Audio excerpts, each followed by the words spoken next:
नमस्कार, आप सभी का एक बार फिर से स्वागत है शिक्षा क्रांति के मंच पर। और आप सभी को राष्ट्रीय युवा दिवस की हार्दिक शुभकामनाएं। यहाँ पे हमारे साथ शिक्षा क्रांति के अध्यापक नीलम मैम जुड़े हैं, हरीश सर जुड़े हैं और सत्यन सर को तो हम सभी पहले से ही जानते हैं। तो मैं इनसे युवा दिवस के ऊपर इनके विचार जानना चाहूँगा। मैम, आज 12 जनवरी है और विवेकानंद जी की जयंती भी है। तो मैं तो यही कहूँगी कि विवेकानंद ने जो इस देश को दिया है वो हम सब नहीं भूल सकते हैं। आज भी मैं जैसे न्यूज़पेपर पढ़ रही थी, उसमें एक थॉट था कि अगर आप जीतते हो तो आप लीडरशिप करते हो, लीडर की तरह काम करते हो। आप हारते हो तो आप अपने अनुभव से गाइड कर सकते हो, दूसरों को मार्गदर्शन कर सकते हो दूसरों का। तो हमें कभी भी नकारात्मक विचारों को अपने अंदर नहीं लाना है, एक सकारात्मक विचारों के साथ अपने जीवन को जीना चाहिए। मुझे यही लगता है कि ये सीख हमें आज के इस जयंती पर लेनी चाहिए। मैं अब हरीश सर से उनके विचार जानना चाहूँगा विवेकानंद जयंती के ऊपर। जैसा कि आप सभी को पता है, आज 12 जनवरी है और जो 12 जनवरी है वो नेशनल यूथ डे के तौर पर मनाया जाता है, जो कि स्वामी विवेकानंद जी की जयंती है। जैसा कि मैम ने बताया अभी, हमें अपनी लाइफ में सिर्फ ये मैटर नहीं करता कि सिर्फ जीतना है, हार के भी हम बहुत कुछ कर सकते हैं। जैसा कि विवेकानंद जी का मानना था कि हमें अपनी जो संस्कृति है, अपनी सभ्यता है, उसको भी अपने साथ आगे लेके चलना है। चाहे हम जितना मर्जी मॉडिफाई होते जाए, चाहे हम जितने मर्जी मॉडर्नाइजेशन करते जाए, पर लेकिन हमें क्या था कि हमें अपनी संस्कृति को भी उसके साथ लेके जाना है। अगर वो चाहते तो शायद वो एक सीमित रेखा तक रहते, पर लेकिन उन्होंने क्या सोचा कि ठीक है, जो अपना भारत है वहाँ पे इतनी सभ्यता है, इतनी संस्कृति है, उन्होंने उसका प्रचार पूरे वर्ल्ड में किया। उनका मानना यही था कि ठीक है, जो हमारी सभ्यता है और संस्कृति है उसका सारे में प्रचार होना चाहिए, क्योंकि उसके अंदर ऐसा था कि एक चीज़ के ऊपर नहीं था। वो जितने भी हमारी स्टेट्स थी वहाँ पर सारे सबका कल्चर क्या था, बहुत डिफरेंट था। हर एक लोग अब अपना डिफरेंट कल्चर मनाते हैं, फेस्टिवल्स अलग अलग थे, पर लेकिन उनका मानना ये था कि बेशक हम कल्चर डिफरेंट है, सब कुछ डिफरेंट है, पर लेकिन हमें क्या करना है, यूनाइट करना है। अगर हमें अपने देश को रिप्रेजेंट करना है तो हमें क्या करना पड़ेगा, यूनाइट करना पड़ेगा। तो बस उनका यही था कि अगर हम आगे भी चल रहे हैं तो हमें क्या करना है, अपने देश को साथ में लेके चलना है। आपने काफ़ी अच्छे विचार रखे और जैसा कि आपने संस्कृति सभ्यता के बारे में बोला और स्वामी विवेकानंद के बारे में बोला कि वो उनका विज़न बहुत ब्रॉड था। उनका एक कोट है, शायद अगर मैं गलत ना हूँ, कि उठो जागो और तब तक चलो जब तक आपको अपनी मंजिल हासिल नहीं हो जाती। तो इसी कोट के साथ मैं सर से पूछना चाहूँगा और सर से जानना चाहूँगा, क्योंकि सर भी मेरे को लगता है इस के ऊपर खरे उतर रहे हैं, क्योंकि ये चलते जा रहे हैं 15 सालों से चल ही रहे हैं और अपनी स्वच्छता को भी साथ ले जा रहे हैं और सबको जागरूक कर रहे हैं। तो सर, आपके क्या विचार है इस दिवस के ऊपर? सबसे पहले तो आप सभी को राष्ट्रीय युवा दिवस की हार्दिक शुभकामनाएं। विवेकानंद प्रासंगिक थे, प्रासंगिक है और प्रासंगिक ही रहेंगे। वो इसलिए क्योंकि वो सनातन मूल्यों के लिए खड़े थे, और क्योंकि हम तो स्वच्छतागृह की यात्रा में लगे हैं और स्वच्छतागृह की यात्रा में उनकी प्रासंगिकता स्पष्ट दिखाई देती है। जैसे हम अक्सर कहते हैं कि सफाई अच्छी तरह से अध्यात्म के रास्ते से की जा सकती है। वो इसलिए कि अध्यात्म में सात्विक सेवा होती है, और सेवा जितनी सात्विक होगी सेवा उतनी वास्तविक होगी। और वो अध्यात्म को कई अर्थों में आगे ले गए। तो उनमें से अगर मैं कुछ कहूँ तो वो अक्सर कहते थे कि मनुष्य का सबसे बड़ा गुरु भीतर है, मनुष्य का सबसे बड़ा गुरु उसकी आत्मा है। अर्थात वह मनुष्य को उसके भीतर जो शक्तियाँ हैं, उसके भीतर जो प्रतिभा है, मेधा है, उनको उजागर करने के लिए प्रेरित करते थे। वो कहते थे कि आपके भीतर ही सब कुछ है और आपको अपने ऊपर काम करना है। तो आज भी इन्हीं चीज़ों की आवश्यकता है, क्योंकि हमारे पास आज सब कुछ है। हरीश सर ने कितना अच्छा कहा कि हमारे पास क्या कुछ नहीं है। आज हमारा कल्चर बहुत रिच है, काफ़ी ज़्यादा डाइवर्सिटी है हमारे कल्चर में और बढ़ती ही जा रही है। लेकिन साथ ही साथ हम ये भी देख रहे हैं कि जो ये विविधता है ना, विविधता से विभाजन की ओर भी जा रहे हैं। क्योंकि कितने लोग हैं, आपने देखा होगा कि अपने चारों ओर सबकी अपनी आस्थाएं हैं, सबकी अपनी निष्ठाएं, सबके अपने लगाव है, लेकिन उनमें जुड़ाव नहीं है।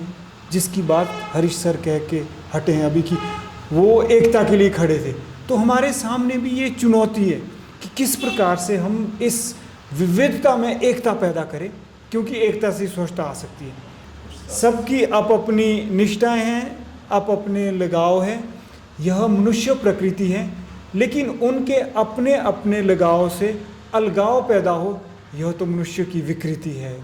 अर्थात समाज में आज यह विकार व्याप्त है और विविधता नहीं विभाजन है। तो हमारा देश आज विभाजन की ओर जा रहा है। हमें इस विभाजन को विविधता में बदलना है और विविधता से एकता पैदा करनी है, और वह मार्ग स्वच्छता का ही हो सकता है, क्योंकि स्वच्छता का मतलब ही क्या है? स्वच्छता का मतलब एकता है। जिस प्रकार से हम आगे बढ़ रहे हैं स्वच्छता के मार्ग पर, तो विवेकानंद हमारे लिए प्रेरणास्पद हैं। लेकिन फिर भी मैं आप सभी युवाओं को आज के इस शुभ अवसर पर यह संदेश देना चाहूँगा कि अगर आप अपने विवेक को जगाओ तो आप ही विवेकानंद हैं, क्योंकि स्वामी विवेकानंद ने अपने समय का प्रतिनिधित्व किया। आज आपको अपने समय का प्रतिनिधित्व करना है। अतः सबसे पहले उनसे यह सीखना है कि अपनी आत्मा को जगाना है, अपनी आत्मा को गुरु बनाना है और अपने विवेक को जगाना है, अध्यात्म की ओर जाना है। जिस प्रकार हम अक्सर कहते हैं कि अपने भीतर गुण और दोष की पहचान, यही है सत्यन स्व ज्ञान। तो जब मनुष्य वहाँ तक पहुँचता है तो उसके लिए सारी चीज़ें एक समान, एक रूप से दिखाई देती है। तो मैं यही संदेश देना चाहूँगा आज राष्ट्रीय युवा दिवस के शुभ अवसर पर कि आप अपने आप को पहचानो और फिर आप जीवन में आगे बढ़ो। सर, जैसे आज नेशनल यूथ डे है और आप हमेशा यूथ को जागरूक करने की बात करते हैं और हमेशा उनको एक मार्गदर्शन देते हैं और देते आ रहे हैं। और मैं यही पूछना चाहूँगी कि यूथ जो है, आज के यूथ में भटकाव इतना है कि हम कुछ कह नहीं सकते। तो आप आज के इस युग में, हम तब के युग में विवेकानंद ने जो हमें संदेश दिया है, तब मुझे लगता है कि शायद इतना भटकाव नहीं था जितना कि आज है। तो आज के यूथ को आप किस तरह से सही मार्गदर्शन दोगे, किस तरह से गाइड करोगे इस टफ टाइम में? आज के जो युवा साथी हैं, मैं एक ही संदेश दूंगा और यह संदेश रहेगा कि आप सृजन करो। उदाहरण के लिए जैसे हम आज राष्ट्रीय युवा दिवस मना रहे हैं, विवेकानंद पे सभी बात कर रहे हैं और करनी भी चाहिए, अनुसंधान कर रहे हैं और अच्छी बात है। जैसे विश्वविद्यालय में अनुसंधान होता है, सर इन्होंने विज्ञान के क्षेत्र में अनुसंधान किया है और करना भी चाहिए। जब हम किसी विषय वस्तु पर बात करते हैं नीलम जी, तो एक हमारा स्रोत होता है इन्फॉर्मेशन, यानी गूगल गुरु, AI आर्टिफिशियल इंटेलिजेंस है कि एक होता है हमारा इतिहास स्रोत होता है, दूसरा होता है सृजन। यानी अगर मुझे विवेकानंद पे कुछ कहना है तो एक स्रोत या एक आधार मेरा रहेगा सूचना और दूसरा रहेगा सोचना। सोचना मतलब सृजन करना, सोचना। तो मैं युवाओं को यही संदेश देना चाहूँगा कि आप अनुसंधान करें, अर्थात जो आपके पास ज्ञान जितना भी उपलब्ध है, AI है, गूगल गुरु है या फिर और भी कोई स्रोत है, इतिहास है, विज्ञान है, महापुरुष हैं, आप अनुसंधान ज़रूर करें। लेकिन एक अनुसंधान भीतर भी है, वो क्या है? सृजन। तो आप सोच कर भी आप सृजन करें और सूचना से भी सृजन करें, दोनों प्रकार का सृजन करें। और जब आप सृजन की ओर जाओगे, जिसको हम क्रिएटिव कम्युनिकेशन स्किल कहते हैं, तो आपकी जितनी भी समस्याएं हैं, आपकी समस्याओं का हल आपकी सृजनात्मक शक्ति में है। क्योंकि सृजनात्मकता जो होती है वो आपके सामने किसी भी समस्या के विकल्प, हल प्रस्तुत करती है। तो मैं आज के युवाओं को यही कहूँगा कि आप ये ना सोचें कि रचनात्मक होना, सृजनात्मक होना बहुत बड़ी बात है। आप कम्युनिकेशन स्किल से शुरू करें। जितनी भी आज की हमारे सामने समस्या है नीलम जी, सबसे बड़ी समस्या है कि ये जो कल पुर्जों का हमारा कलयुग है, या तो है यह कल पुर्जों का अर्थात फ़ोन, AI टेक्नोलॉजी है, या फिर है कलह का, या है कलह का। तीन चीज़ें, चौथी चीज़ है ही नहीं। तो अगर आप चाहते हैं कि कल पुर्जे अर्थात ये फ़ोन वगैरह जिससे भटकाव इतना ज़्यादा हो रहा है, आप चाहते हैं कि सामंजस्य बिठा दिया जाए, तो कला सीखो। कला कौन सी सीखनी आप बताओ? कला अनेक प्रकार की हो सकती है। संवाद कला, कम्युनिकेशन स्किल से शुरू करो और धीरे धीरे आप क्रिएटिव कम्युनिकेशन की और भी जा सकते हैं। जैसे जैसे आपकी कम्युनिकेशन स्किल में ब्यूटी आएगी, क्लैरिटी आएगी, कोहेरेंस आएगा, यूनिटी आएगी, वैसे ही आपकी कम्युनिकेशन क्रिएटिव कम्युनिकेशन हो जाएगी। और ऐसा मेरा मानना है। और तब तो चाहे आपके चारों ओर आपके घर परिवार के समाज संसार आपके विरुद्ध भी खड़े हैं, फिर भी आपके साथ आपकी आत्मा है, आपके साथ आपका सत्य है, आपको बिल्कुल भी दुखी भी नहीं होने देगा, ना आपको गलत मार्ग में चलने देगा। उल्टा ही, बल्कि अगर आपके छोटे भाई बहन गलत दिशा में जा रहे उनको भी आप सही दिशा दोगे। बस मैं यही संदेश देना चाहूँगा आज के इस सुअवसर पर कि सृजनात्मक बने, कला संवाद सीखें, क्योंकि कला तो हर जगह है। कोई चीज़ मुझे ऐसी बताओ आप ब्रह्मांड का कण कण जहाँ संवाद स्थापित नहीं हो रहा है।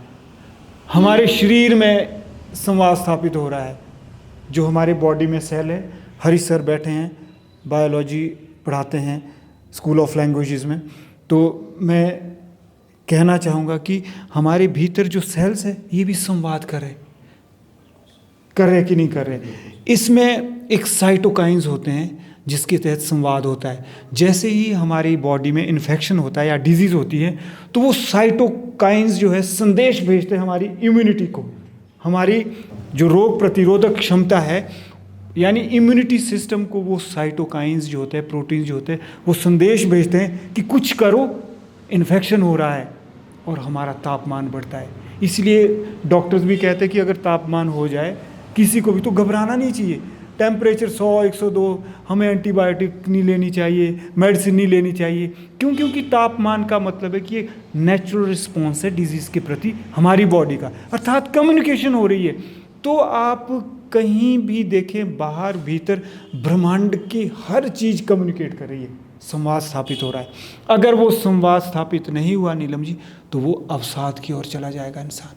आज संवाद की कमी है, इसलिए मैं यही चीज़ कहना चाहूँगा कि संवाद करो, निरंतर संवाद करो। और संवाद कैसे करें, क्योंकि इमोशंस भी होते हैं। प्लीज़ हम संवाद कई बारी ऐसा भी होता है कि हम बात करना नहीं चाहते हैं, हमारी इमोशंस हमें अलाउ नहीं करते कि हम बात करें। तो सिचुएशन में हम क्या करें? जैसे मान लीजिए मेरे साथ कुछ हुआ है और मुझे लग रहा है कि मैं चोटिल महसूस कर रहा हूँ और इसीलिए मैं संवाद स्थापित नहीं कर रहा हूँ। इसका मतलब है कि सबसे पहले मैंने स्वयं से संवाद स्थापित नहीं किया है। आप मेरा उदाहरण ले लीजिए, मैंने किसी बच्चे को पढ़ाया और पीठ के पीछे उसने मेरे को गालियाँ देनी शुरू कर दी। मुझे दुख नहीं हुआ, क्योंकि मुझे पता है कि उसका स्तर ही इतना है।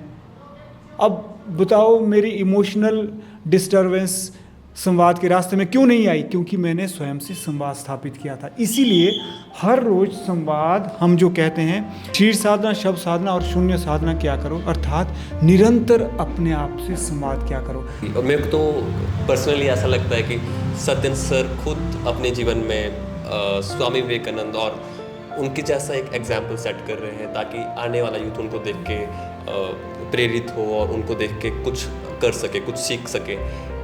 और इसी के साथ आप सभी को राष्ट्रीय युवा दिवस की हार्दिक शुभकामनाएं। जय हिंद, जय भारत, जय विश्व।